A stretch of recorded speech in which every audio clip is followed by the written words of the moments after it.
Warning, censorship. Warning, censorship. Warning, censorship. Hi everybody, Ezra Levant here. How you doing? It's great to be back with you. It's March 22nd. I guess that means it's officially spring. It sure feels that way in Toronto. I wonder if it's a coincidence that they finally let restaurants in the city allow patio dining. I think there would have been a mass revolt otherwise. I was out and about in the weather. Everyone's out and about in the weather. I think that the weather itself makes it impossible for the little tyrants who govern us just to tell people to stay in their houses. I just don't think it would work. The thing about Toronto is that it is such a scoldy, paranoid, snitchy kind of town that it really has allowed itself to become the last lockdown holdout in Canada. My social media feeds, which is how I learn about the world quite often, are full of images from other jurisdictions that are completely normalized, Miami being one of them. I see that Miami Beach had a curfew put into effect, and at first I thought, well, that's just the Democrat mayor there trying to hold on to some of this COVID lockdown power, but it turns out it was just sort of the normal reason to have a curfew in Miami Beach, sort of fights and riots. So that's good news, the fights and riots in Miami Beach. I'm half kidding, of course. I don't think we should have fights and riots, but that's a real reason to have a bit of a curfew when you've got spring break and tens of thousands of drunk kids making trouble. That's actually a reason to have a curfew if you're going to have one. But there is one city that in some ways is worse than Toronto. Now, Toronto, it's a big deal, and I know if you're watching me from Calgary or Vancouver or outside Toronto or America or UK, Australia, you're thinking, Ezra, why are you talking about Toronto? I live here, that's one small reason, but it is the largest city in Canada, and the Greater Toronto Area is 6.5 million people. It's actually the fourth largest city in North America, if I'm correct in that. So it is a big deal. It's also the opinion city, it's the journalism city, the head office city of Canada. So it unfortunately, the attitude of dreary conformity and scoldy snitchiness in this city tends to pulsate out throughout the country. It's a shame. But over the weekend, as you may know, because I played it for you on Friday, we sent 3 great rebel reporters, young kids. I think they're all in their 20s. I think Mocha's 21. I don't know how old Sid is. I think he's pretty young. I think he's in his 20s. And Lincoln, is he 24, 25 kind of thing? Around there. Okay, so everyone looks young to me, right? But COVID, but they're young guys. They're rebel news, the next generation. So we sent them out there to Montreal because we understood there was going to be a very large protest. And I've been trying to find a reporter in Montreal. In fact, I interviewed someone last week. I'm hoping to get someone inked up. But in the meantime, I thought, I'm just going to grab my water here. In the meantime, I thought, well, let's send someone from Toronto. We've been sending people from Toronto to Calgary, Edmonton, Medicine Hat, wherever. I mean, we fly wherever we want to go, right? Why not just have them drive down the highway? And so we did, and that's why we had a fun video where Mocha and Lincoln talked about the new homepage called lockdownreports.com. How's that page looking? I haven't looked at it since Friday. Can you pull it up? I don't know if we've updated it. The lads were working full tilt over the weekend. They went to a massive anti-lockdown protest on Saturday. Good, it's coming along. The donors, thank you very much. So there's the pitch for lockdown reports. Have we yet embedded the video, the Twitter videos on that page? Doesn't look like we have.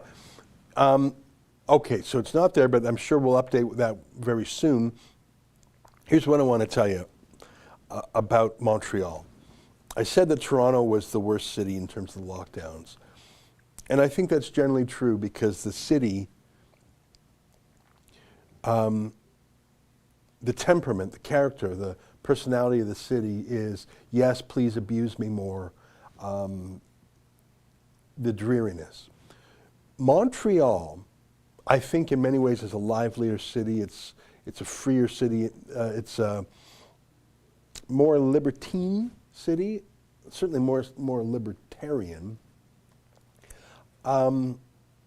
It has lots of different influences. Obviously, it's majority French-speaking. They're a little bit less scoldy than sort of the old school Toronto the Good, eat your spinach types. But they have that Napoleonic fascism, I suppose. So they have larger anti-lockdown protests than in English Canada. The largest anti-lockdown protests in the country have been in Quebec. I understand there was one with 30,000 people there, if I'm not mistaken, certainly in the many thousands. But yet they also have what I believe is North America's only permanent curfew. I mentioned the brief, temporary, violence-oriented curfew in Miami Beach. But in Quebec, and in particular in Montreal, second largest city in Canada, largest French-speaking city, west of France, I guess, curfew.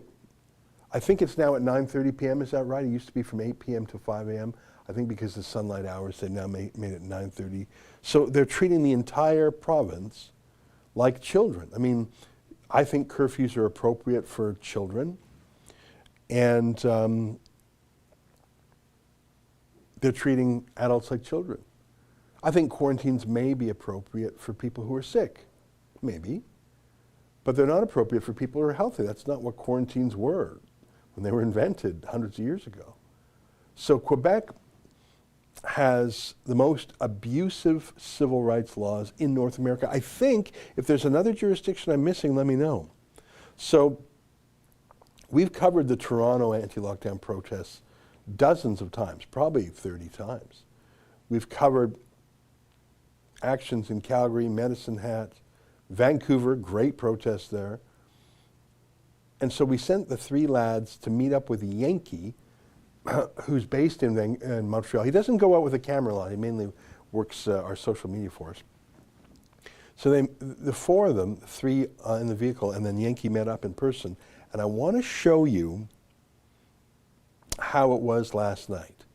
So they covered these daytime protests, and they did a good job of it. And Mocha was harassed by one cop, and we'll show that to you another time. But last night, the four lads were out during the curfew, and I want to tell you that obviously there are exemptions, right? For example, police are exempt. If you work at a gas station or a 24-hour grocery store, there are essential services that are exempt. And the media are exempt. I don't know. Apparently media are more important than other people. I disagree. I think everyone is important. Everyone's essential. But I didn't write the laws. So Quebec says that journalists are essential. We have this in writing from the Quebec Montreal Police. We just confirmed it. All you have to do is fill out a form and have it signed by the boss. So that's what I did. We filled out the form. I think it's in French, actually. We put in the name of Yankee, Sid, who else did we send? Lincoln and Mocha. I signed the form. It's an authoritative form. The form was, the template form comes from the police themselves. And I don't even know if you need a form because you're either essential or you're not. I think all the form does is help you prove it on the spot to the police. So I say that as a preamble to let you know that our people were legal. We checked with the police. We checked with our lawyers. I signed the permission form as per the government. And so they were out doing journalism about the curfew. And I know Yankee goes out at night from time to time, and he's in a Jewish neighborhood, and the police really seem to be cracking down on that neighborhood. And as you know, in English Canada, we focus a lot on the crackdown on churches. We've covered every weekend the church, Grace Life Church in Stony Plain, Alberta. We've covered a Baptist church in Calgary. We're actually defending a church in Prince Albert. We've covered pastors in Calgary, churches. We covered churches everywhere. We sent Kian to the Old Order Mennonite churches in Wellington County. So we covered church. Why are the authorities picking on churches? I believe it's because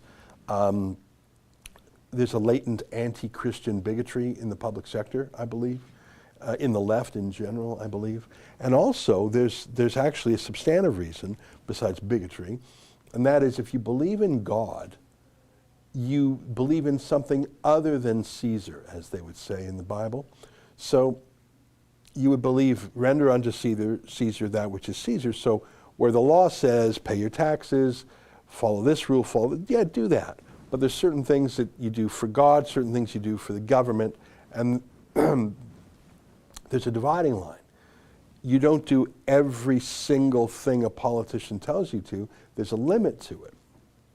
And I think some people who don't believe in anything else other than government don't know that limit. So if the government says, wear a mask, you do it without thinking. Wear a muzzle, wear a diaper, wear a leash on your neck. Like whatever the government says, there's a certain group of people who say, well, I don't know. The government said, so I guess I have to do it.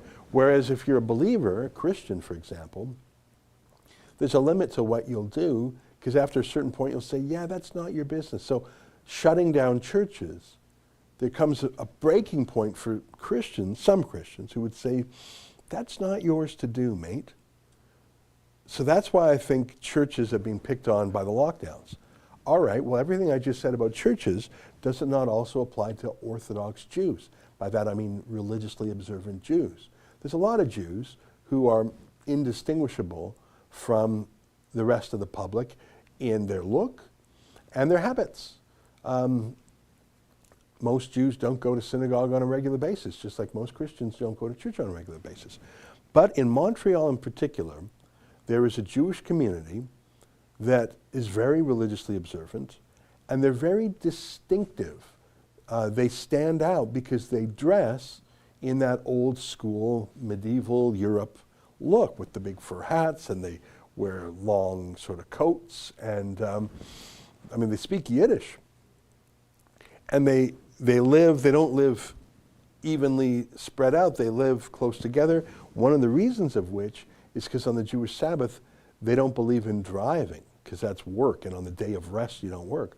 So the Orthodox Jews want to live within walking distance of their synagogues, which is a reason that they're clustered together, because you can't drive 20 minutes to get to synagogue on the Sabbath.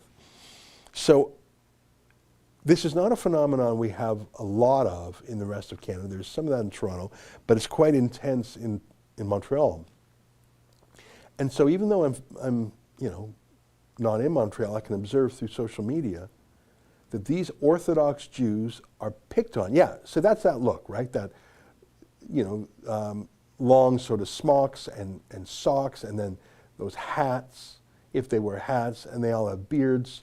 So that's a distinctive look. And like I say, the cops really, really, really love to enforce the law on these folks, just like they love to enforce the law against Christians in Alberta, etc. Did we show my Yiddish video? Yeah, so I think the other day I showed you a little clip. I made a video in Yiddish. When I was a kid, I went to Jewish school and I learned a little bit of Yiddish, so I practiced. And I made a video in Yiddish saying, hey guys, if you get a ticket, don't pay it, fight it. Go to fightthefeinds.com. Anyway, so I gave too much background there. Let me come to the point. Hey, before I do, I want to show you an incredible video. Can you do me a quick favor and like and share? Because I want to get a few more people. We've actually got 1,800 folks watching, which is good. But can you give me 1 minute's help and just click the thumbs up button there, which I understand helps the algorithm. And can you just quickly share? Click the share button there and either tweet it or Facebook or whatever. I just want to get a couple more folks watching before I show you the video that Yankee recorded last night. Thank you for doing that. So, the context, Montreal, curfew, toughest lockdown in the country, in North America. Yankee, it's his town, right? He's based there. But we got the three fellas in from Toronto, so he's got a squad now. He's not just on his own with his cell phone, he's got a squad. And they're out, and apparently, and I might get a little correction on the order of events here. Apparently there's some kid, teenager, the cops catch him and throw him in the back of the car. What are you throwing the guy in the back of a car for a ticket? Like you throw someone in the back of the car for a parking ticket? It's a ticket. It's not a crime. It's not a crime to be out past curfew. It's like a parking ticket. Would you let a cop throw you in the back of a police car for a parking ticket? That's the kind of abusive normal in Montreal. So the lads show up. It's after curfew. They start filming it. And immediately the police call for backup. And they swarm our team. And you can hear Lincoln say, what, is there a terrorist attack on it? You got half the police force here? They ticket our people, even though, as I just said, our people have the curfew exemption by law, and I sign the papers for them. And then there's something, and you got to listen for it. So we got 4 people there. Did I say their names right?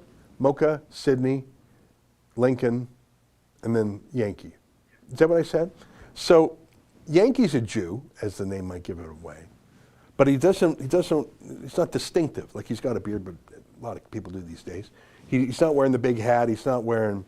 So you got Yankee, who's a Jew. You got Mocha, whose real name is Abdusalem Bezirgan. He's not Jewish. I think he's Muslim. He's from Turkey. You got Lincoln, who I'm going to call regular. You know, I don't know what does that mean. He's, I presume he's Christian. I never asked him.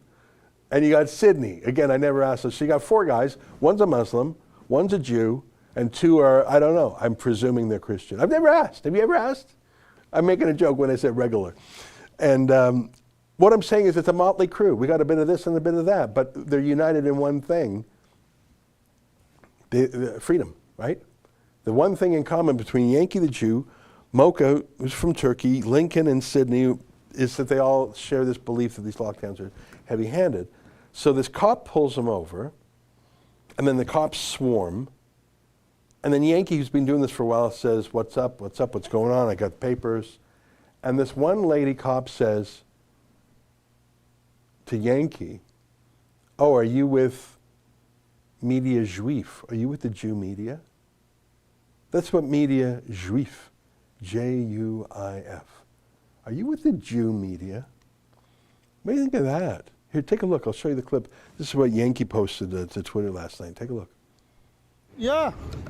What's going on here? Oh, come on. The light is bright. What's going on here?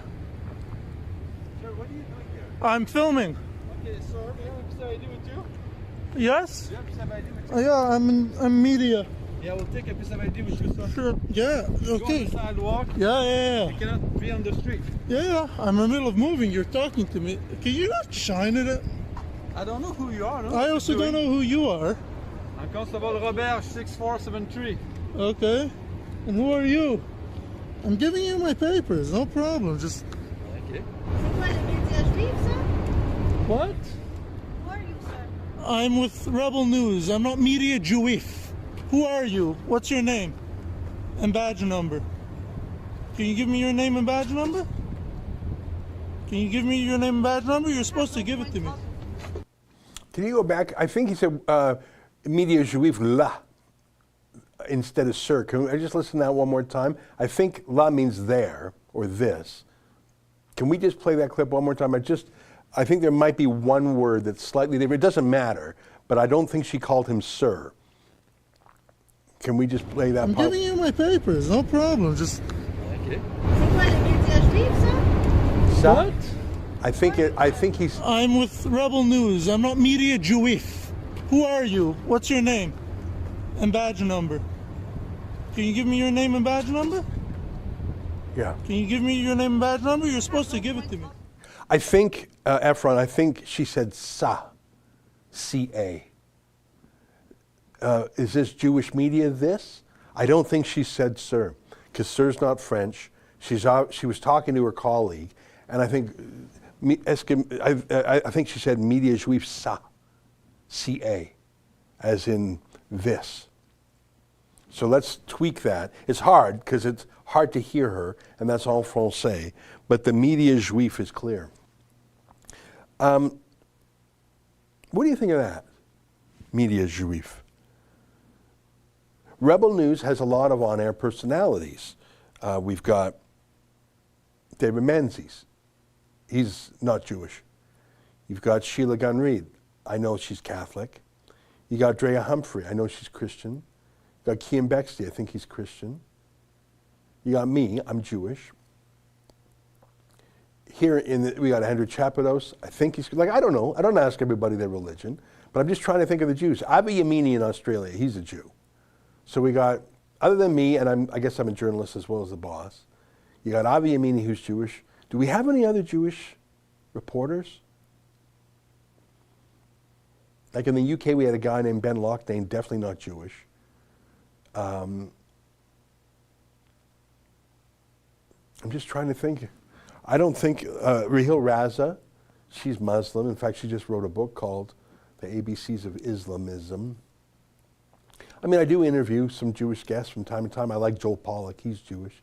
He's really good. But in terms of reporters here, I think it's just Avi and me.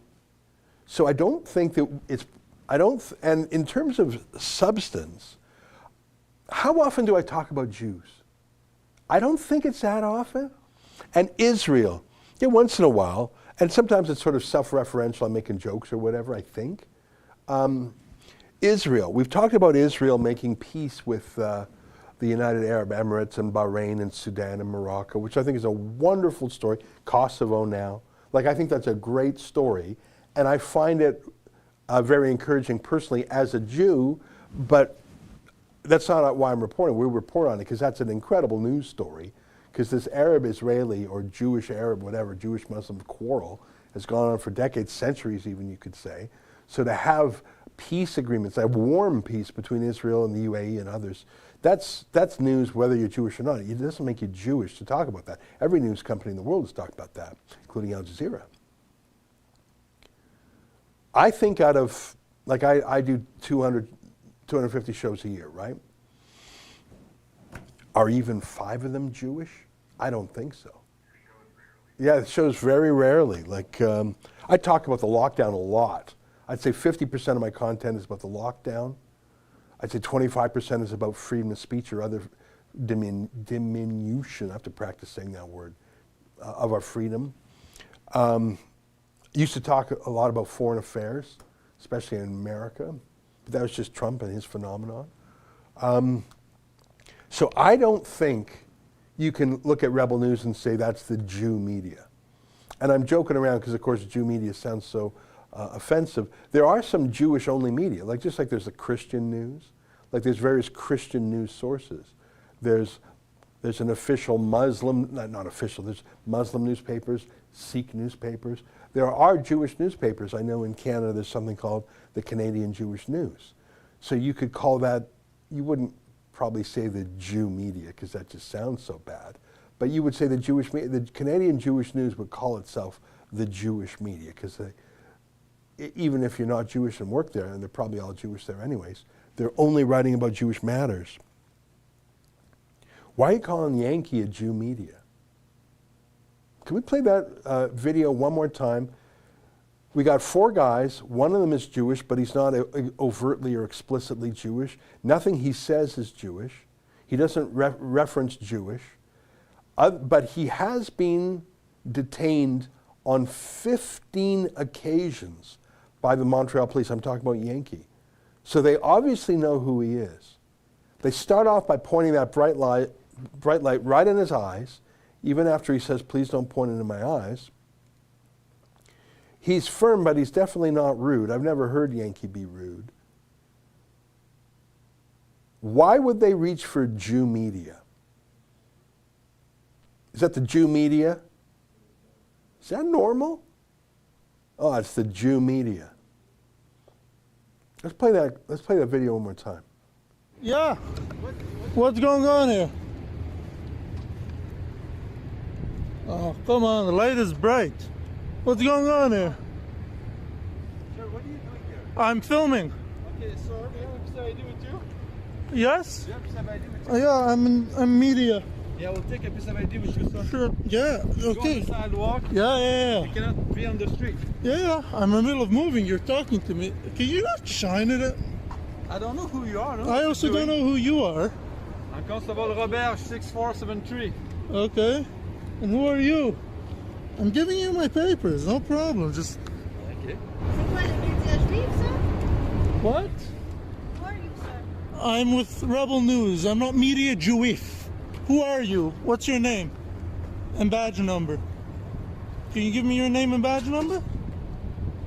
Can you give me your name and badge number? You're supposed to give it to me. Yeah, instead she shines the light in his face and gets back in the car.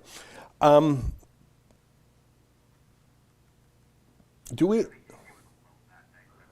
Oh, I'm hearing in my ear that Yankee was alone that night when that happened. That was it was the next night they were all together. Sorry, I'm getting clarification from Justin. I want to show you a letter that we sent. Do you have that letter from our lawyers to the Montreal Police? So Yankee goes out with his pass and with his accreditation, and he has been stopped 15 times, probably 17 now. And let's put that on the screen. So look at the date on this. Scroll up to the very top. March 16th, so that's 6 days ago. Chief Caron of the Montreal Police. Harassment of Rebel News reporters. We're retained by Rebel News and its reporter Yakov Pollock regarding the above noted matter. As you are aware, there is significant public interest regarding the overnight curfew in the Montreal area. Rebel News reporters and photojournalists have been covering the curfew since it began. News media personnel are considered essential workers, are entitled to cover these events, and should not be subject to harassment, fines, or other penalties for same. There is a specific exemption of the curfew for media personnel. Notwithstanding, we understand the SPVM, that's the acronym for the police, have continuously harassed, threatened, and fined Mr. Pollock in the course of his duties. In fact, he has faced SVPM road stops 15 times and has been fined multiple times despite presenting his media accreditation each time. Please be advised that Rebel News staff are entitled to report. On behalf of our clients, we're writing to urgently request that the SPVM advise all its officers that all news media staff shall be recognized as essential and not be harassed, threatened, or fined.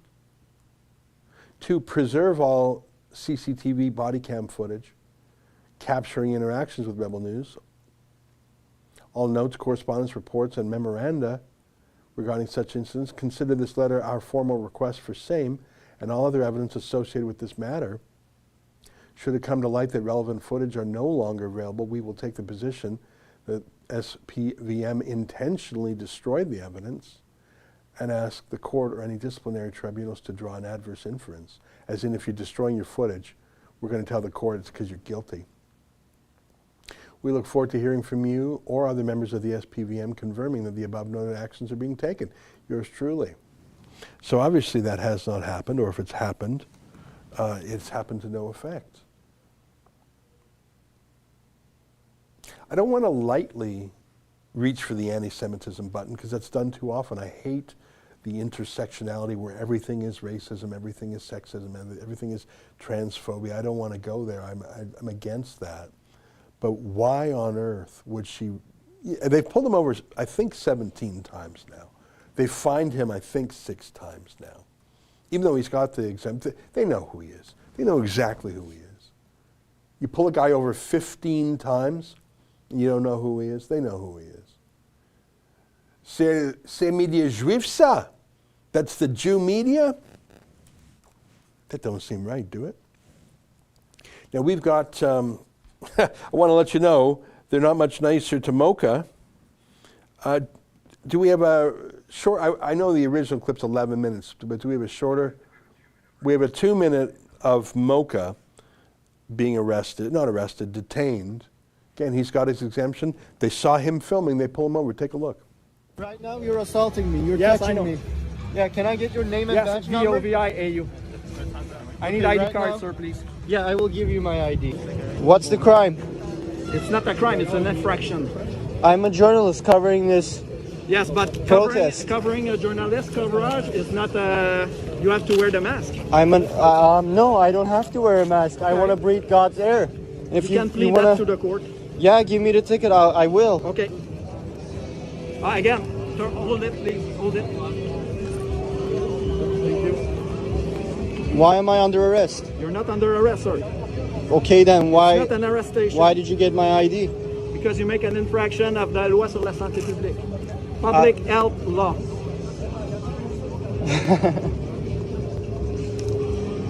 What are you gonna give me? A ticket? Yes, it's only a ticket, sir. How much money? I think it's 1,500. Your journalist This one? card. Thank you. You seem so young on this card. Yeah, I'm 21 years It old. seems almost. It doesn't look like a press card. It's like a. It's like I'll show you another one. A word card. A word perfect card. Why did you choose me? There are many people walking around without masks. You choose me because I was recording you, right? I was recording. No. You were I'm a journalist. I am recording everything. And you choose me specifically.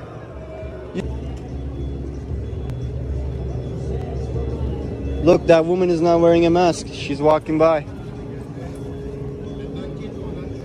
Why did you grab me if I wasn't being detained or arrested? You know that's assault. Sir, I give you a mask. You have 30 days to pay or make a plea of not guilty. Thank you for the But mask. just if you plea not guilty, I recommend you of course, to bring the video to the court. Yeah, I will. Thank you. I don't need the mask. Thank Okay. you. You have to wear it because if No. I caught you again, I will give you another one. Okay, please take the mask. I'm not wearing it. You have to. It's an obligation. No, I'm outside. It's an order. I wanna. It's an order from the public law. 5. Public law in front of me here, but I do not believe that there is any jurisdiction in Canada that requires you to wear a mask outside. Do you know if that's the case, Justin? I've never heard of that. Have you? I know that there's a certain area in Banff where they ask you to, but there's a ton of exemptions just on Banff Avenue where they sort of have an indoor-outdoor thing. But there you just cover holding a cup of coffee and you're fine. That's literally an exemption. I do not believe that there is a law in Quebec, and correct me if I'm wrong, I don't believe that it's the law in Quebec that you have to wear a mask outside. And as Mocha pointed out, everyone was walking around without a mask. The cops chose Mocha.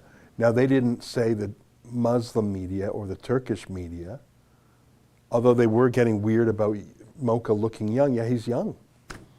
And they mocked his name tag. Wow, you got me there, officer. See, in Canada,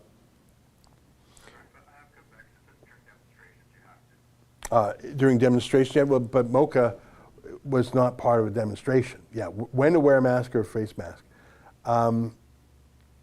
Demonstrations are still permitted, but wearing a mask or face covering is mandatory at all times. But of course, Mocha was not part of the demonstration. And that's a trick the cops try on Avi. They try that on us to say we are demonstrators. No, we're reporters and we're exempt. Anyways, there's one more vid, and it's where Lincoln makes the joke about, is there a terrorist attack here? Because just the police overreach is shocking.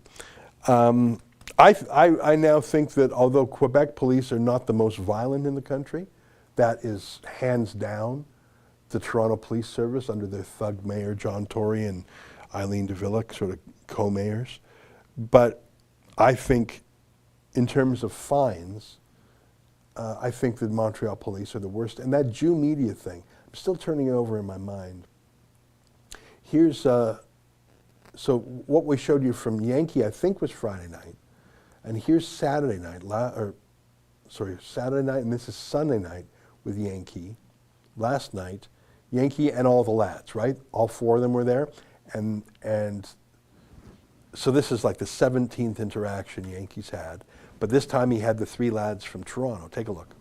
$1,550. Yes, so all of us got, you want to hold this, Lincoln?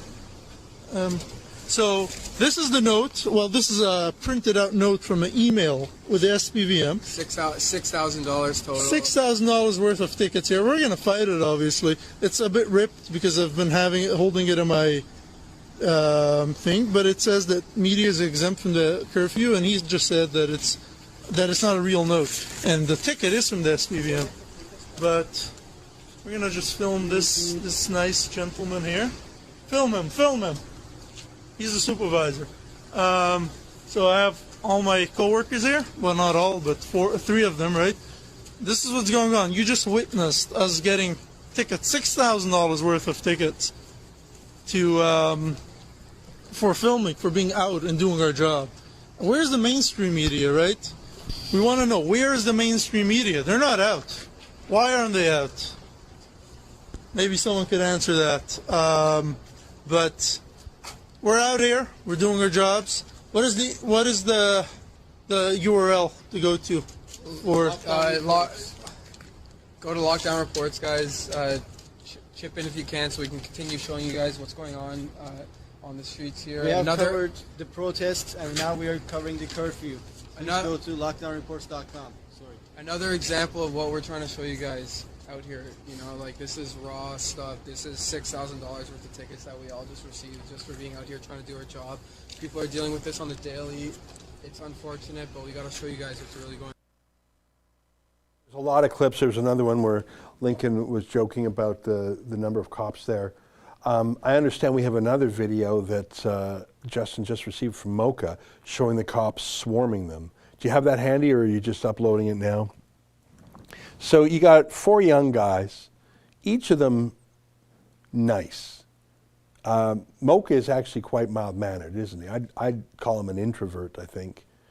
Yankee's definitely not an introvert. He's really chatty, but very polite. I've never heard him say a hard word. I've never heard him raise his voice other than his natural speaking voice, which is very loud. But that's just him. That's not him shouting. That's just talking. Sydney, also mild-mannered fella.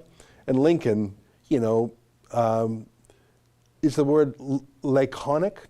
L-A-C-O-N-I-C? Let me double check what that word means. I'm getting old, so I'm forgetting words. His using few words, a laconic reply. I don't know if I'd call Lincoln laconic, but my point is, these 4 lads, they're not aggressive. They're not troublemakers. They're not provocateurs. I can make a little trouble sometimes. David Menzies a little sometimes. Kim Bexley sometimes. I get it. But these 4 lads out there, I just know them, having worked with them, that they're not fight pickers, right? Like, they're firm enough to hold the line, but they're not going around picking fights. Let's take a look at the video. Do we have that vid from Mocha? And a fuck with the police van. So for 38, 9, 38, 19, 38, 38, and 38, 17. Sorry, 38, 88. The supervisor. Oh, wow. En nog een, voor de police guys doen. Dus dat alles in de news lights up met. En voor 38, 13. Ja. Update the group.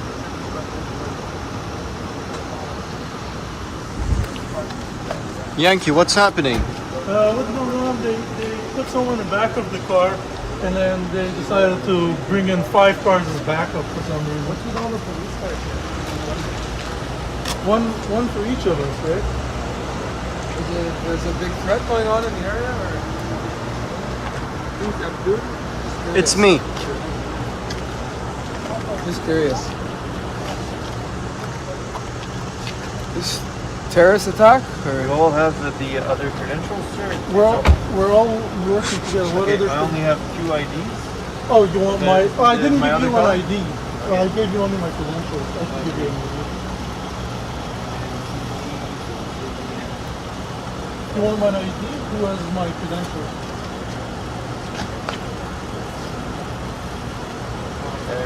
Yeah. Oh, yeah. So we're all working together.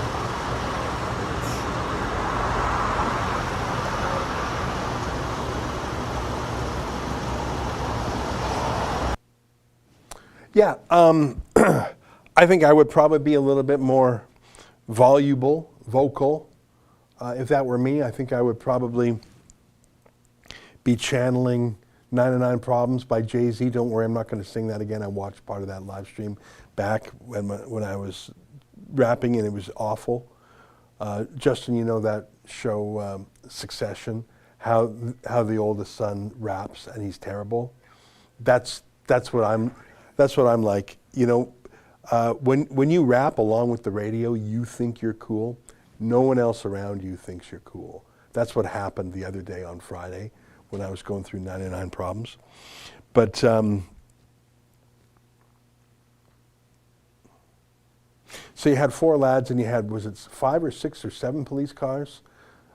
Lights flashing, because you know it's an emergency, guys. Got to let the whole neighborhood know. And as you can see, the lads provided not only their ID, but their signed exemption letters, the form of which was prescribed by the government. And they got ticketed nonetheless. And you heard them, $6,000. And as I said to the team this morning in our meeting, and I'm going to get to the super chats, don't worry. Let's say you're a normal human being and you get $6,000 worth of tickets. Now you get a $60 ticket and you're mad. But you can handle it. $600 ticket, whoa, that's a lot. You probably got to tell the missus about that. $6,000 ticket? For a lot of people, that is months and months and months of rent. Months of rent and groceries. Who has $6,000 after tax? That's like $10,000 pre-tax. Who's got that sitting around? You muster $6,000 to pay a fine, and something's got to give. You've got to cancel, maybe, your annual vacation. Actually, I think most people take vacations for a lot less, if anyone's even allowed to take a vacation these days. You're canceling, I don't know, a renovation, canceling maybe getting a new car. You are changing your life. And that's if you can do it. What if you don't have any money? You got to borrow it. Maybe you're going to get a cash advance. How? On your credit card at 18 or 24% interest? You know, for an average home, I put it to you that if someone comes home and says, honey, I've got some bad news. Why? What happened? I was out walking and the police pulled me over. Okay, well, how's that bad news? Well, I was given a fine for $6,000. Well, we don't have the $6,000. What are you going to do? I don't know, because do you hire a lawyer for thousands of dollars? And do they get you off, or do they lose and you have to now pay the lawyer and the fine? And what happens if you don't pay the fine? Will you be able to renew your driver's license? In a lot of provinces, if you don't pay your fines, they won't let you renew your driver's license, so now you can't go to work. Do you have to sell your car? Do they just seize it from you in some way? Do they continue to hassle you? So now you're having a family quarrel about money, which is one of the largest sources of discord in any family. So the Montreal police send you home with a $6,000 bundle of tickets.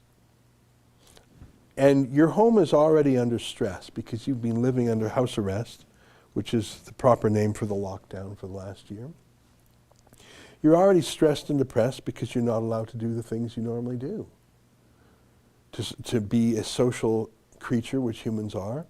Maybe you lost your job. Maybe your business was destroyed. And the thing is, I mean, I've had a number of businesses in my life.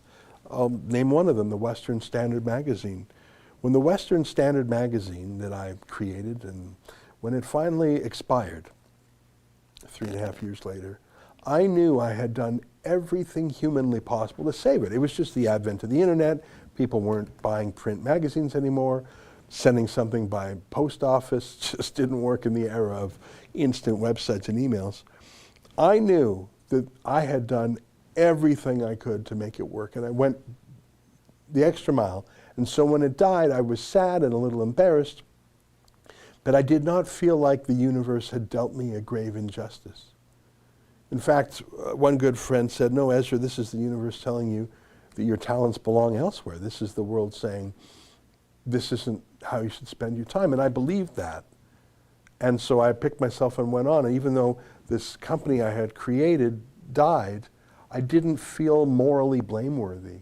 And I didn't feel like there were, first of all, and second of all, I didn't feel like there was a grave injustice. But let's say you've got a family business, you've got a restaurant or a retail store, and you've put everything into it and your heart into it, and it's working, and it's slowly getting there.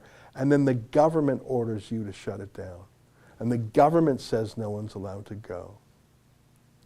Imagine the grievous feeling of injustice, how you have been wronged. It wasn't from your fault, and it wasn't the fault of the cosmos. The government ordered you to kill your dream. How you feel about that? So now your dream has been killed. You're financially adrift. That's already stressed out your family and your relationships. And now some cop sends you home with a $6,000 fine. You know what that does? That throws you into a tailspin. And you know what? How many divorces are there because of the crises created by the government, including these cops? And I said to my team this morning, I said, you know you're not going to pay those tickets. We fight fines for hundreds of strangers, for citizens. Obviously, we fight fines for our staff. In fact, I made a joke to Yankee, go and get some more. Like playing cards, collect them all. So we can have a chuckle because we know that they're garbage. We know that they're garbage law enforced in a garbage way by abusive cops who look at Yankee and say, oh, Jew media. C'est media juif, ça. Yeah, it's just a Jew. So I think our staff know, I know they know, that we'll fight those tickets. We'll probably win. Even if we don't, obviously I'm not going to let my staff pay the tickets. We would, but we're going to win. The tickets are ridiculous. They're probably unconstitutional to begin with, and our people are exempt. You saw that. And our people are confident because they've seen us fight for 6 years, and they see the lengths we go to protect our people, right? I mean, we go to the nth degree. We sue people who hit us. We don't just slough it off. We challenge the law. When Efren was under a quarantine, we went to the federal court to have it lifted. We were unsuccessful, but we showed that we go the distance. So our staff, the 4 of our people who got thousands and thousands of dollars of fines, I'm sure it is still somewhat stressful because, you know, it's a stressful thing even though they know we've got them covered, but it's got to be stressful anyways. But imagine we didn't cover our people. Like seriously, a $6,000 fine could destroy someone's life. Not in itself, but the domino effect. What an abusive thing. And I would say that the Montreal police are murdering their reputation, but that implies they had a good reputation to begin with. So you take all these things together, harassing Yankee 15 times and now 2 more times, 17 times. Oh, you're with the Jew media, eh? Ticketing him again and again, finding him and his colleagues, even though they have an exemption, signed exemption ID. I think we have to do something serious to push back, not just for our people, but it looks like no one's been pushing back against the Montreal police. I don't know, I don't speak French, I don't follow the Montreal papers closely. But I think it behooves, especially since you saw that warning letter I sent that Aaron Rosenberg, our lawyer, wrote on behalf of Rebel and Yankee. We sent that warning letter to the police chief 6 days ago. He obviously laughed at it.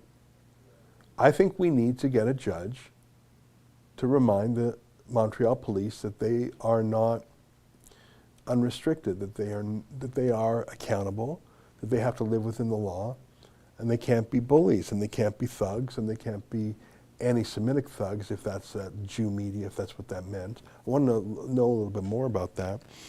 Why did she say, oh, c'est media juif ça? And then when Yankee heard it and said, I'm not media juif, what's your name and number? And she gets back into her car after shining a bright light in his face. I think someone's got to tell those bullies to stop being bullies, don't you? And again, your average ordinary person doesn't have the resources, time, ability to do that. And in that Orthodox Jewish community, I don't quite understand their relationship with the police, but I know that the authorities have been hostile to them for years, if not decades. So the lads are actually on their way back from Montreal now. I know they were leaving this morning. They should be here soon. And I'll talk to them some more about what to do, but it cannot stand. Would you agree with me, my friends, that it cannot stand? Would you agree with me that in addition to obviously fighting and not paying those tickets, that perhaps something more is needed? And that we have to push back against the Montreal police in a more significant way. That's how I'm feeling right now. I'll have to review the video footage and talk to our lawyer, but I think we have to take action, and we have to show we're not deterred. So I'm happy sending the lads back to Montreal ad infinitum. The Yankees based there, but I'm happy to, I half jokingly said to them, if I was 20 years younger, I'd want to go along for the party too. How is that not fun? Going to Montreal for the weekend with your buddies. I know that half the fun at Montreal is restaurants and bars and they're all closed, but it's still a fun city nonetheless. I talked to Mocha briefly on the phone a couple times, and he seemed like he was having fun. All right, I'm going to try and go through some super chats because it's already 12:51, and I had a whole bunch of things on my list, and we never got into any of it, did we? Okay, Bruce B, $2. Shout out to the Rebel Next Generation Montreal crew. Ain't that the truth? It was fun to see them youngins. Kane Anmark, $5. I just filed a human rights complaint against Costco using your new site. It was easier than I thought. Thanks, Ezra, Rebel News. Well, I'm thrilled to hear it. Hey, you want to call that up just to remind people what we're talking about? We have this website called unmask.ca, and it's a template for all 14 human rights commissions in Canada, one for every province, every state, and the federal one for federal enterprises. So you just go. I think just by the way, if you can send a note to Sarah, I think the headline there should be unmask.ca human rights complaint. So we should have the name of this website there to make it easy to know. And then blah, blah, blah, click the buttons, please donate, there's the buttons, there you go. So that's great, King. Cyborg, $5. Since our last chat, I have been maskless. I have only needed to use Unmask against a single pot shop downtown Guelph. Thank you, Ezra. No more muzzles. Good, there you go.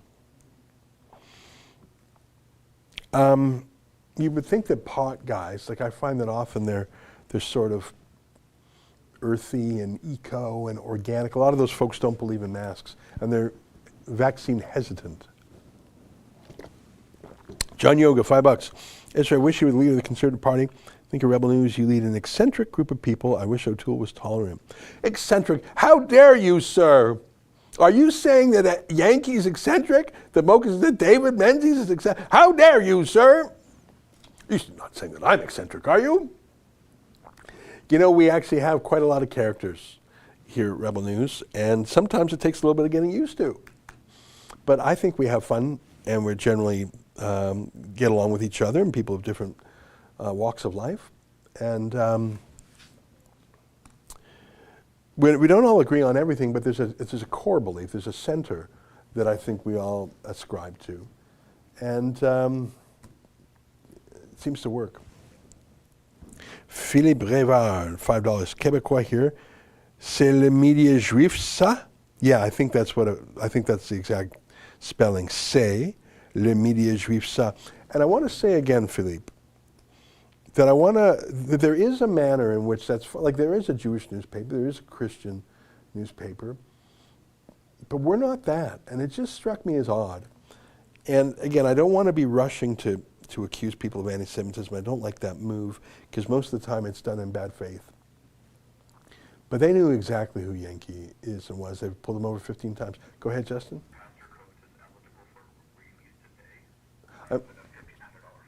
I'm hearing in my ear an update from Alberta that Pastor James Coates is eligible for release today if he pays a $1,500 fine. There was supposed to be a $100 fine. The judge didn't like that, and he's making it $1,500. Do we know if that has been accepted? I don't know yet. This is all kind of happening right now. And how are you following it? On I'm hearing this. Sheila's sending us updates, so we might extend things a little bit on the Super Chat if Sheila's available. So it sounds like that's happening right now in court in Alberta. That's Pastor James Coates, the Christian pastor from the Grace Life Church in Stony Plain, Alberta. I attended that church a couple weekends ago. I really enjoyed it. He has been held in a maximum security facility called the Edmonton Remand Center. without visits from his wife, a form of solitary confinement. He's been in there for over a month, and yet the offense for which he's charged isn't even a crime, and if he's found guilty of it, there isn't even a prison sentence. So he's been held in prison, awaiting a trial in a matter for which there's no imprisonment. That is the only jurisdiction in the, quote, free world I'm aware of that's treating a pastor as a political prisoner, and I believe it truly meets the test of a political prisoner. We understood that this plea deal was agreed to 5 days ago, and yet he still languishes in prison this moment. From what I understand, he's not yet been released. He may be released today, but the judge, as punitive as he is, refuses to accept a $100 plea bargain and insists it be made 15 times harsher, because I guess a month in prison wasn't punishment enough. Back to the Super Chats. Jack, a lot, $50. Well, that's nice, Jack, thank you. Ezra, being informed by a coworker they are surprising employees at the mine in Northwest Territories. No vaccine, no entry. Is this not a violation of our human rights? Any input on where to start for those like myself who will be forced out of a job for refusal? I want to say that for a mine environment that may be governed by a labor agreement, and under a labor agreement, and by that a union management agreement, sometimes traditional rights of employees are signed away by the union. I don't know if that goes to human rights, like the right not to be jabbed. So I don't want to give you advice on an employment situation. Unmasked.ca is advice for a shopper being denied a service. But without checking with an employment or labor union, without knowing if it's a union environment, I don't want to answer more. If it's a union environment, and many mines are, the first thing to do is to talk to your union shop steward about it. And you are in some ways at the mercy of your own union if they want to fight for you or not. I know that's not quite the answer you wanted, but I think that's the answer. Pappy Russo, $5. Thank you. Philip Brevard again, $2. Quebec voted down body cams. Go figure. We suck. Isn't that a fact? I think body cams are so important for both the police and the public. I think they really protect both sides. Quite often, police are accused of saying or doing things they just didn't do. And obviously, from a member of the public point, I think it just puts everyone on better behavior. Cindy M. McSeven, $14. Pair character saying thank you. Well, thank you, Cindy. Wayne Schuster, $20. Lots of thumbs up, smiles, and camaraderie between the people in the Montreal rally on Saturday and the Orthodox Jews families that came out of their homes to watch the rally pass by. Yeah, I saw that on Twitter. I really like the look of it. Philippe Rivard again, an alternative media outlet got raided live on Facebook by the Montreal police. They tried to break in without warrants. Contact Andre Pitre from Lux Media. Very interesting. You know, see, there's so much going on in Quebec. Some in French language, some in English. And we need a full-time reporter out there. I think it's very important that they understand French enough, if not speak it, just to know what's going on en français. Because there are stories in that second largest city in Canada that we have to hear about. And Philippe, as you know, we're trying to find that person. If you have someone who you think is telegenic and understands us, pass it on. Grandma Cycler, $21. Thank you, Grandma Cycler. Philippe Rivard again. Last week's Marche des Insoumis riot squad charged the crowd full of families, children, elderly, and strollers. I saw that online, and that is actually what made us decide to go to Montreal this weekend, because I thought we got to cover that. The Scott, $16, when a cop does something illegal, extortion, wrongful death, etc., it's the cop who's held responsible. Under that precedent, we should start suing the individual cops for these illegal actions they're taking against us. I'm most certain that the police department would defend them, because obviously they're being directed by higher up.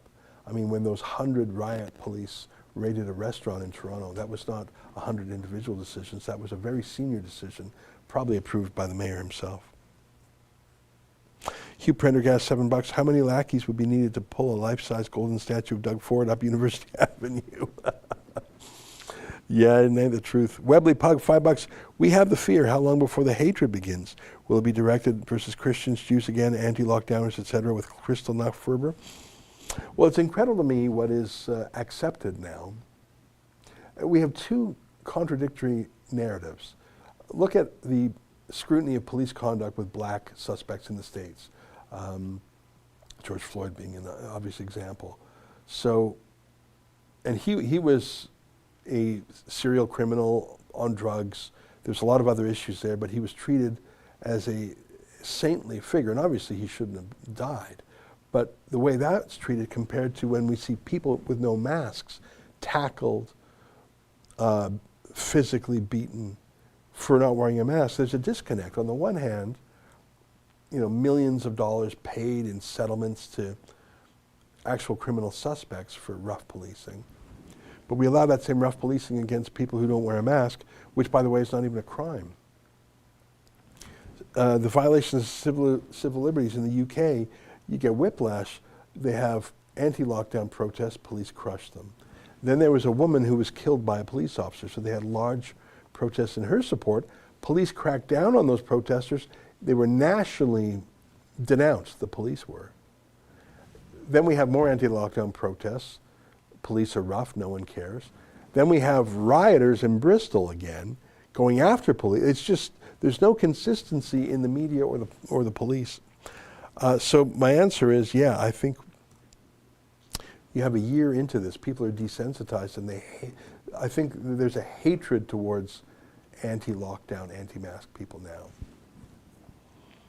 Joe Feckety, $20. Who are you going to call when you get an illegal fine? Rebel Media. Well, yeah, I mean, we have not just fightthefines.com, but we have that French language website. I showed you the video of me speaking Yiddish. There's a video of me speaking French. Can we play just 30 seconds of that just to scare people? Oh, we got Sheila on the line. We'll put aside my indulgence there. Sheila Gunn-Reid coming to us live from Edmonton. We'll get the latest on Pastor Coates. Sheila, how you doing? Well, I was optimistic this morning, given that Pastor Coates was going to go before a judge, and it was a joint submission between his lawyer at the Justice Center for Constitutional Freedoms and the Crown to release Pastor Coates on a $100 fine, which would take care of the criminal charge for which he languishes in the maximum security remand facility, and drop one of the public health charges, and then he would be released awaiting his trial in May. Now, the judge is not in agreement with that $100 fine that the Crown and the Justice Center came to conclude the criminal failure to comply with an undertaking. So they would like to see the judge would like to see a $1,500 fine, and admonished Pastor Coates in front of the court, saying that Pastor Coates' actions jeopardize the public. And we must remember, there has been 0 cases of coronavirus attributed to this church, and they've been just given her at full capacity since the middle of the summer. The judge said to Pastor Coates, or of Pastor Coates, he referred to being a shepherd, and a shepherd ought to protect his flock. So the judge apparently is some sort of Christian theologian, but this is what it comes down to. The judge also said it was the absolute minimum, and worries that this deal that has been reached won't deter anybody from ignoring public health orders. Well, I think the 30 days or so that the pastor just spent in jail is a heck of a deterrent. But all that doesn't matter to this judge, because the judge wants more money and a greater crackdown on Pastor Coates before he's allowed to go free. Do you know the name of the judge? Oh, I will look it up right now. But actually, let me look right now. Judge Jeffrey Champion, or Champignon, I'm not sure. Jeffrey Champion. How do you spell champion? Is it Champion? Yes. And this was in Stony Plain? This was in Stony Plain Provincial Court. Yeah, there we have it. Jeffrey B. Champion. He was appointed just in October.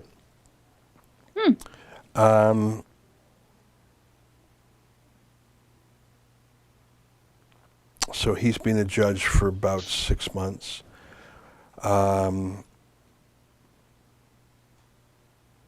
Now, I should tell you, I'm not an expert in criminal procedure. I didn't practice a lot of criminal law at all. And when I did, it was 20 years ago. But when you have a plea deal or a plea bargain, as this is, the Crown, the prosecutor, and the defense come up to an agreement, and they both say, yeah, does this satisfy you, Government of Canada, Government of Alberta? Yes. Does this satisfy you, Pastor Coates? Yes. Now, since that's sort of a homemade deal, you do need a judge to rubber stamp it, and it almost always is rubber stamped because the judge doesn't have all the information that was exchanged. The judge hasn't had a trial. The judge hasn't gone through it all. The judge has to assume that in our adversarial system, each side of that fight is zealously representing its own client. So for the judge himself to say, no, I know better than the Crown prosecution what the Queen wants. I know better than the Queen's own Attorney General what the Queen wants. And I say that I am a better spokesman for the Government of Alberta than someone who works for them full time. To interrupt or to scupper a plea deal like that is unusual. I would say it's arrogant, and we saw that in the remarks you just mentioned. Now, again, this is where my lack of procedural familiarity comes into play, but I would imagine that both parties, or either parties, could appeal this judge's ruling. So not only could Pastor Coates' lawyer appeal it, so could the Crown. But also, and again, I would need to check this with a seasoned criminal lawyer, the Crown could, as in the prosecutor, we say Crown because they represent the Queen, the prosecutor could decide to drop the charges. Just, if the prosecutor really believed that Pastor Coates should get out of jail and that a $1,500 fine is inappropriate and that this judge is wrong, an ethical prosecutor could say, I know that this judge is wrong, I'm simply dropping the case. And that's within the power of Casey Madu, the Justice Minister. That's within the power of the prosecutor, whoever it is. Do you have any indication as to whether or not, and by the way, I think the judge's comments are relevant to an appeal. The judge is showing a bias. Yep.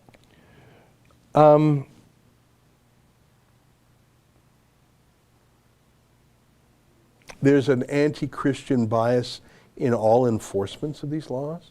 We've seen a disproportionate policing of Christians and Christian churches. It's almost a hatred out there, I'd say, and I say this as a Jew. Do you have any word from the Justice Center as to whether or not they will accept this revision to the plea deal? Or will they appeal it? I haven't yet.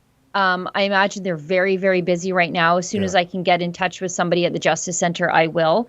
But it sounds as though that fine has been handed down. It's $1,500, and the pastor is eligible for release from the maximum security remand center today. And it's just shocking to see this judge say that what Pastor Coates has experienced at the hands of the province is the absolute minimum. He's spent 5 weeks in a maximum security provincial facility where they've had multiple coronavirus outbreaks. He's with the worst of the worst, the people who don't qualify for bail. And the judge is saying that this is the bare minimum.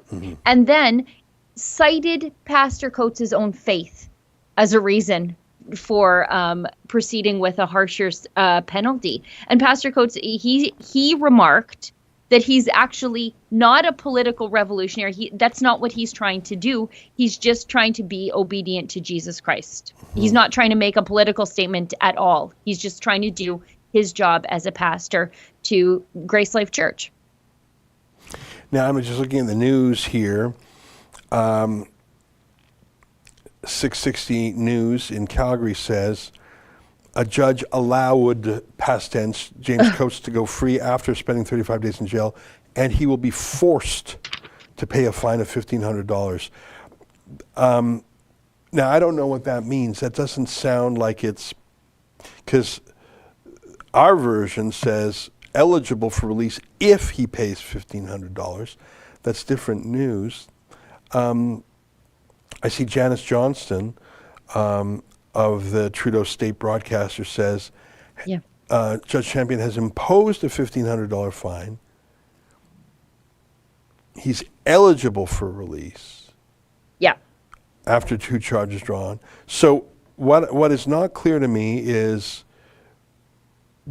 must he pay it? Does he want to pay it? Will he choose to pay it?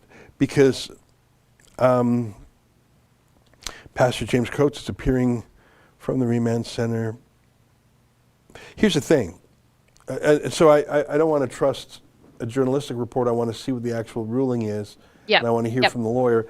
Because on one hand, if Pastor Coates doesn't have to say any words he doesn't believe in, if he can say, okay, $1,500, I don't care. $1,500, $15, that's not why I wasn't in jail because I'm poor.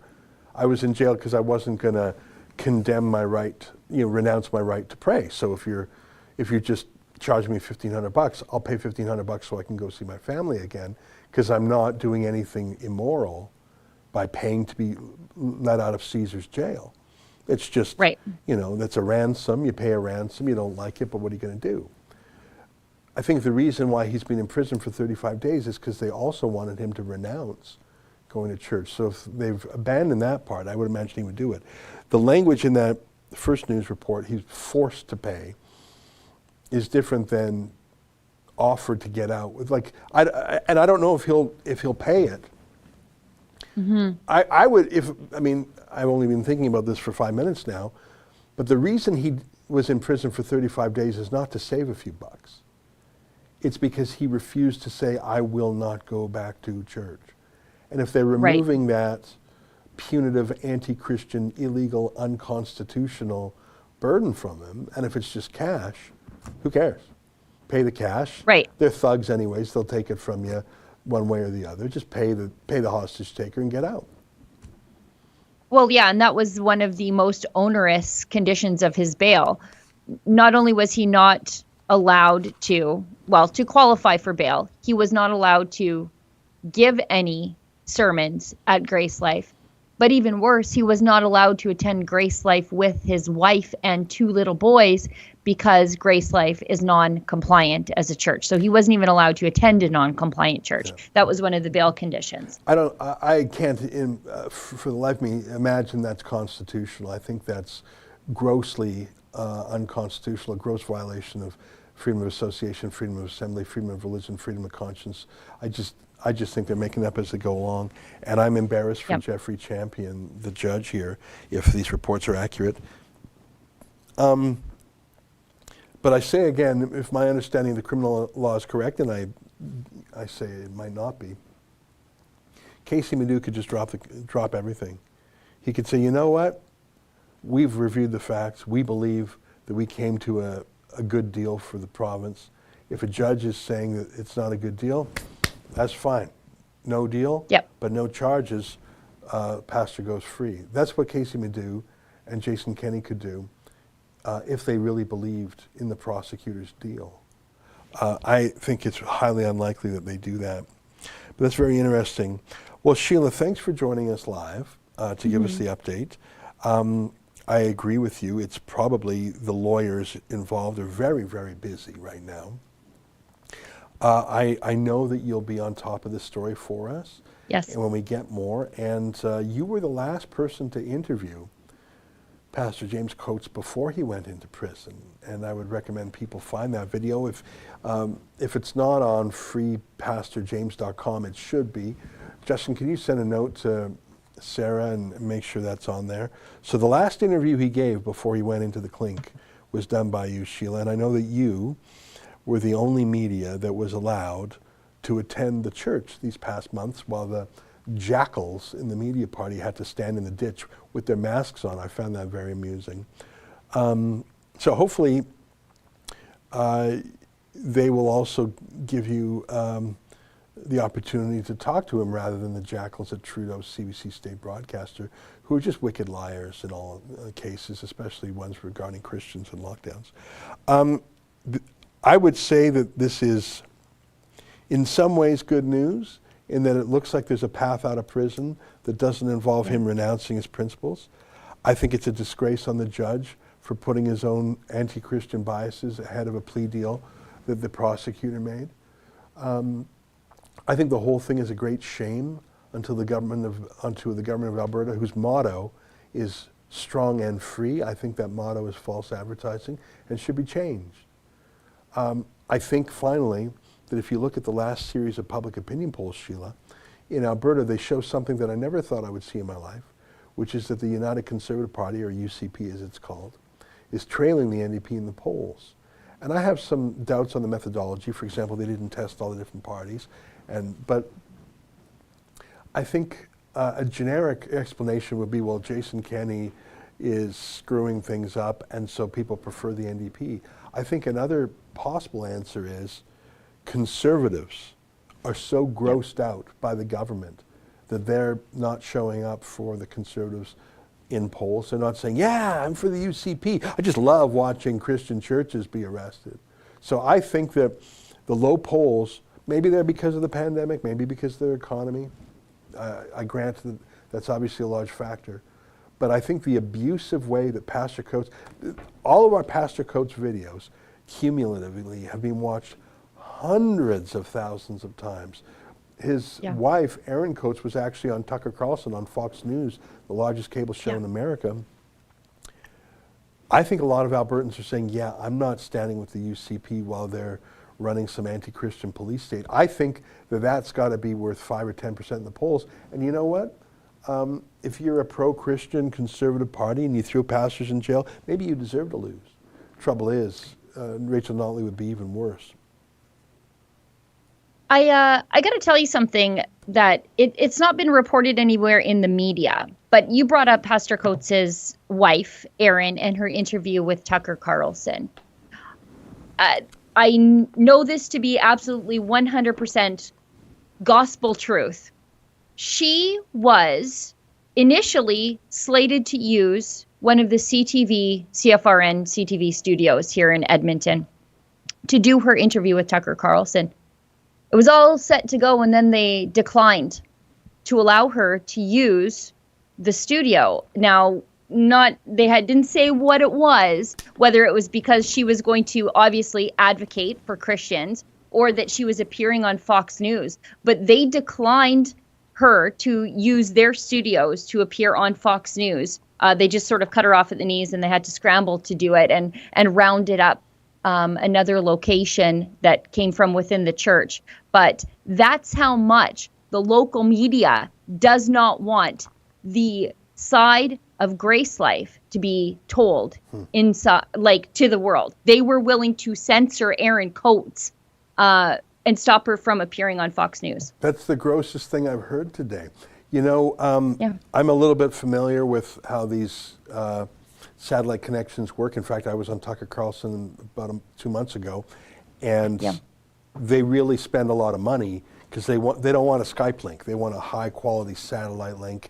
And those studios make between $500 and $1,000 for 15 minutes work. It's a shocking amount of money. So when I did mine in Toronto, I just drove to the place, and they were thrilled to have me there because, you know, these days the media, it's hard pressed. They were excited to have the money, and they kept, like, come back, please, love to do it anytime. Like, their language was like, CTV is in the satellite business. They have an agreement with Fox for the same reason, money.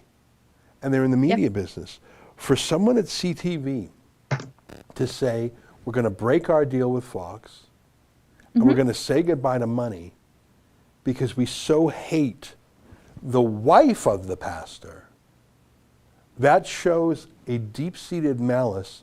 You can never trust CTV again because they have just proven that against their own interests, against their own contracts, against their own money, they will censor a newsmaker I mean, letting her sit in a chair, and by the way, it doesn't say CTV over it.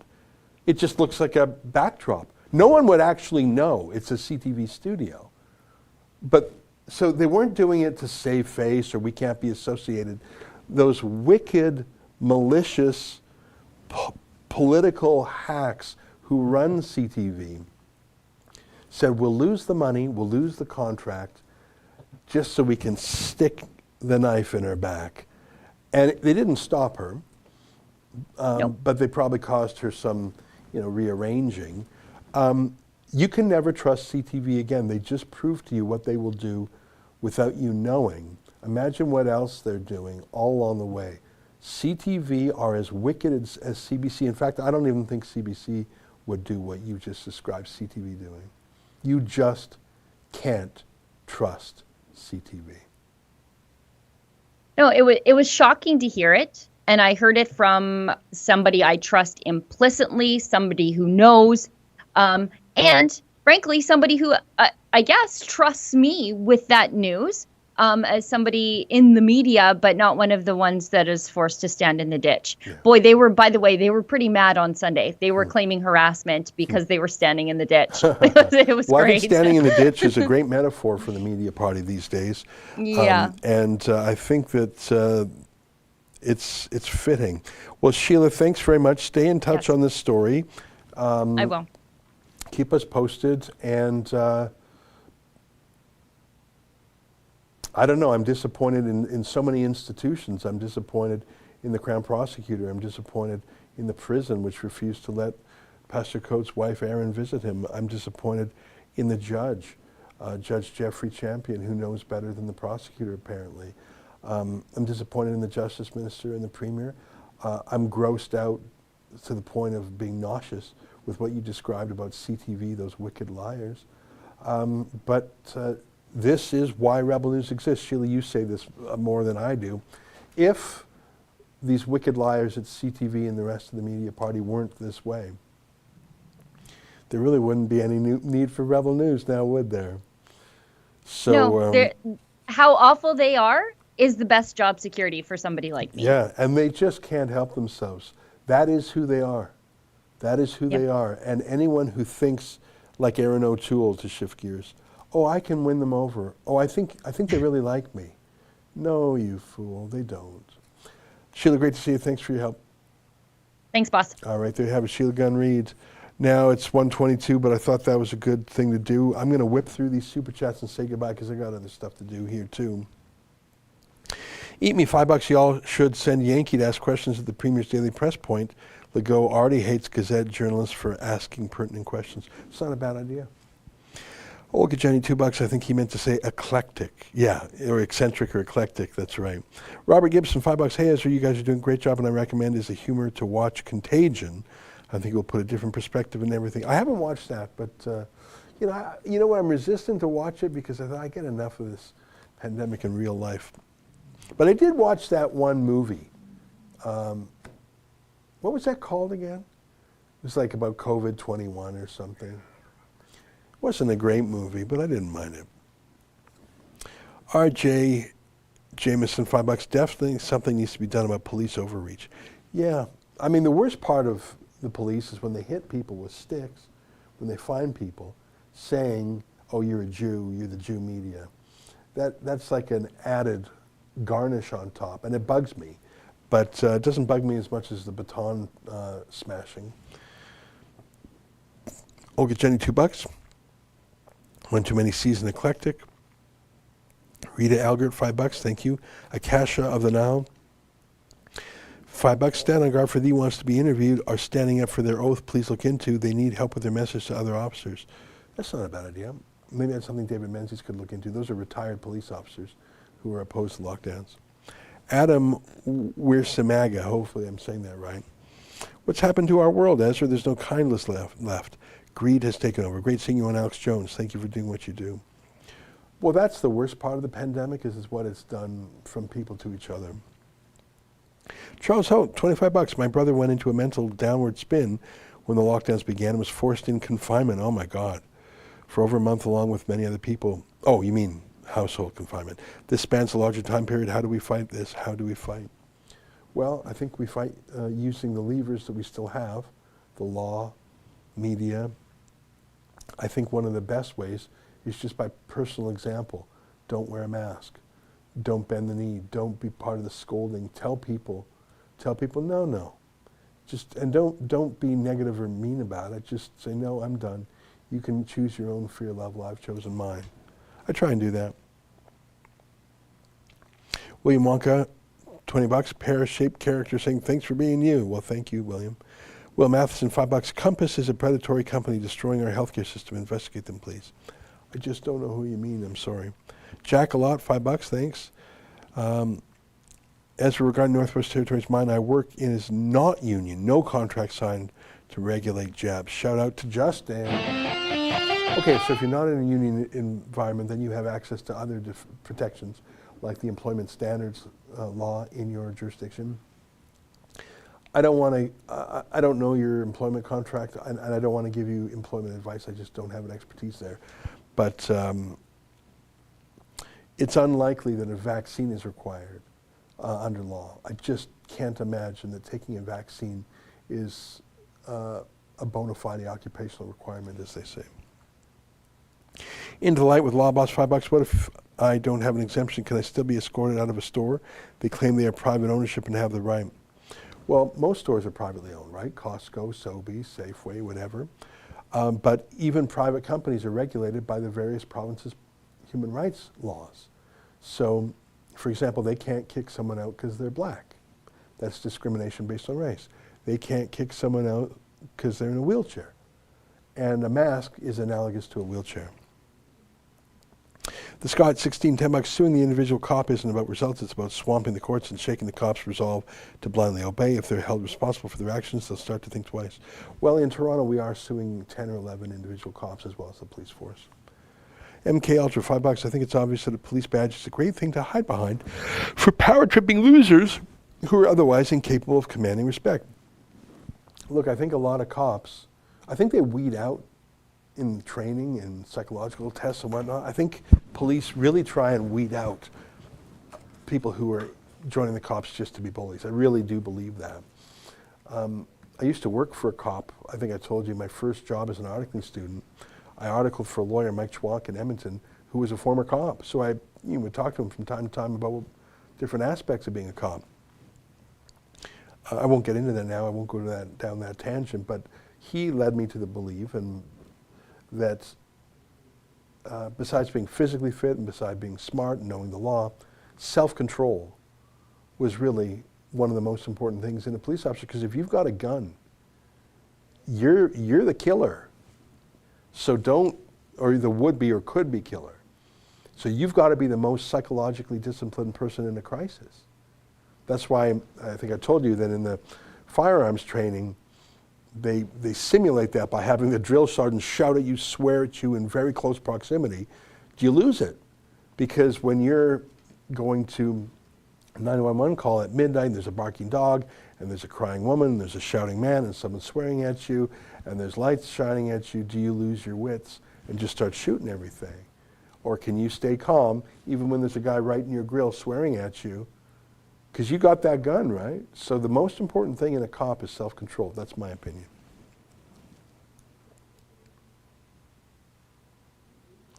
Punk $5. She meant, are they the Juif media? Yeah, I know what they meant. Fried cake $10. Ezra, sounds like Constable Robert 6473. Roberge, not Robert. Okay, maybe we can have Efron or others listen to that again. Was it Roberge or Robert? Right. Now, let's listen to that again and maybe like really listen. Roberge or Robert? Oh, and I believe the lady cop said, c'est pas le média juif ça. Isn't that the Jew media? So let's listen to that very slowly, very carefully. We want to get that right because it's important to get that really, really right. C'est pas le média juif ça. Isn't that the Jew media? So that's an important one to get right. And I trust these, if these are French speakers, native French speakers. St. Jean d'Arc, $5. If Pastor Coates pays the fine, doesn't that set a precedent? Well, that's a good question. I say again, if a man is in prison and all he needs to get out is to pay a fine, pay the fine and fight from outside of jail. Appeal it, fight it. It doesn't make sense to say, I am so opposed to paying $1,500, I'm going to spend another month in prison. That doesn't make sense. Pay the fine, then fight from outside. The reason he hadn't left prison in 35 days is because he wouldn't do the other thing. He wouldn't renounce going to church. That, it seems they've withdrawn from the conditions to be that out of prison. Listen, I can't speak for him because I've never served 35 days in prison. I don't know what I would be like after 35 days. I imagine it would be hard. Fraser McBurney, $5. Had stunning success Saturdays, freedom rallies around the world, except for the actions of the cops. Yeah, in some cities they were bad. Cyborg, $2. Unmasked post on Facebook doesn't look tappable. Fight the fines is, FDF is. Okay, I don't know what tappable means. Clickable. We'll look into it. Okay, thank you. John Singh is $2. Worst part of pandemic is hiding my handsome face. That's my best, that's my favorite part about the mask, is it just, you know, but that's not enough to make me wear it all the time. Superior, oh my God! I've never seen that before. A $500 super chat. I've never seen that. I tried to send $1,500 but won't go. Can you send to Pastor Coates? Superior Textiles, $500. Well, yes, we will send it to Pastor Coates. Now, I want to tell you that YouTube takes 30% cut. So I just have to tell you that. So of your 500, we will receive 350. But if that's meant for Pastor Coates, which you say it is, I will pass it on. Now, I should tell you that when I spoke to Erin Coates, when I saw her 2 weeks ago, I asked her if she needed us to do a crowdfund for the church. And she declined my offer. I don't think they needed it, but I am happy to do a crowdfund for that church if they have any financial needs. I don't know what those financial needs are. I wouldn't want to crowdfund to pay a ticket. That's not our style. We always crowdfund to fight tickets. And they have a lawyer named John Carpay with the Justice Center, Constitutional Freedoms, James Kitchen. So I think they're covered. But if you gave us $500 for them, I will pass it on. I got to tell you, though, that's the least efficient way to pass it on because YouTube takes 30%. Ray W., £5. Lord Sumption said today in DT, Daily Times, Daily Telegraph, politicians are basically keeping the lockdowns free, going to hide their failings. I think that's very, very right. He's been very strong on these things. John Eder, $5, Fourth Reich. Well, I don't think we're there yet, but those things don't happen immediately. They happen in stages. And I'm shocked by how quickly stage one is gone. Well, it's 1:33 and we got stuff to do. It was good to get the update from Sheila, although it's not clear exactly. Is the pastor out of jail? Has he paid the $1,500? Will he pay the $1,500? Will he appeal? What will the Justice Department do? There's a lot of questions there I don't have the answers for, but I'm curious about. But I am going to wrap up. Thanks to everybody for watching. And thanks for the advice on the French subtitles. I think that last version seemed the right one. Do we have a dog video today? You know, I like the dog videos because dogs, they don't get involved in this politics business. And dogs are friendly, and they show their friendliness with waggy tails and those puppy dog eyes and all that business. And they're funny, and they're smart, and they really are man's best friend. So if you're feeling down, I haven't seen the video. Justin curates the videos every time, but I find these dog videos lighten my spirits, even just for a moment. So without further ado, I'll say goodbye now. Tune in tonight on my show at 8 p.m. Eastern. I'm going to talk about Aaron O'Toole shooting the Conservative Party in the foot again. And until then, here, enjoy Justin's dog video.